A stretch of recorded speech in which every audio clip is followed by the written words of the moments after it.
ఇన్ని కోట్ల మందికి మంచి జరిగిన తర్వాత మరి అభిమానం ఏమైందో, ఆప్యాయత ఏమైందో తెలీదు.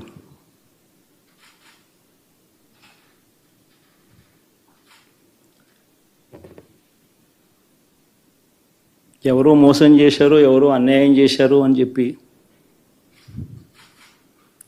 అనొచ్చు, కానీ ఆధారాలు లేవు.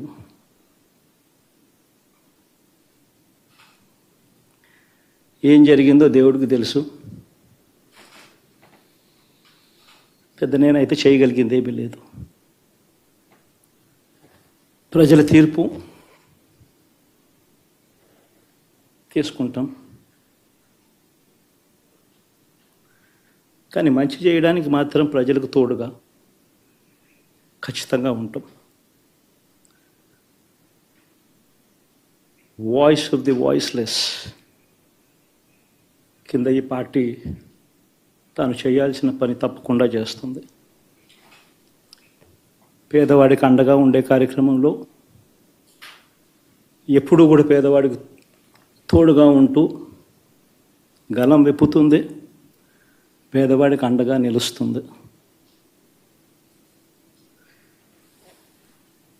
పెద్ద పెద్ద వాళ్ళ కూటమి ఇది, ఢిల్లీలో సైతం శాసించే పరిస్థితుల్లో ఉన్న కూటమి ఇది.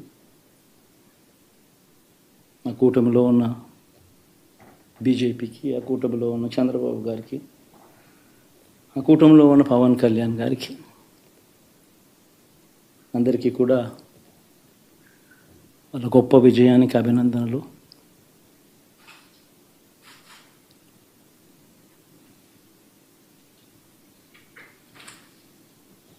ఓడిపోయినా కూడా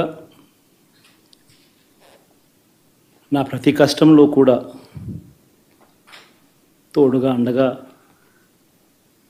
నిలబడిన నా ప్రతి నాయకుడికి, ప్రతి కార్యకర్తకు, ప్రతి వాలంటీర్కు, ప్రతి ఇంట్లో నుంచి వచ్చిన ప్రతి స్టార్ క్యాంపెయినర్గా నాకు తోడుగా నిలబడిన నా అక్క చెల్లెమ్మలకు, అన్నదమ్ములకు, మీ అందరికీ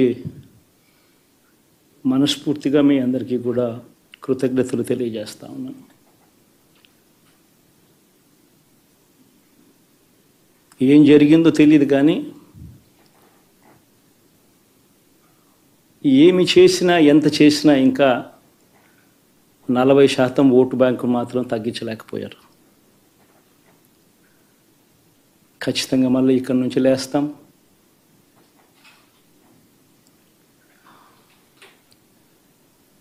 మళ్ళీ ఇక్కడి నుంచి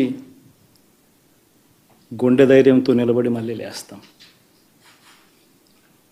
ప్రతిపక్షంలో ఉండడం కొత్త కాదు, పోరాటాలు చేయడం అంతకన్నా కొత్త కాదు. నా రాజకీయ జీవితం అంతా కూడా ప్రతిపక్షంలోనే గడిపా, ఈ 5 సంవత్సరాలు తప్ప. పోరాటాలే చేశా. రాజకీయ జీవితంలో ఎవడు చూడని కష్టాలు కూడా అనుభవించా.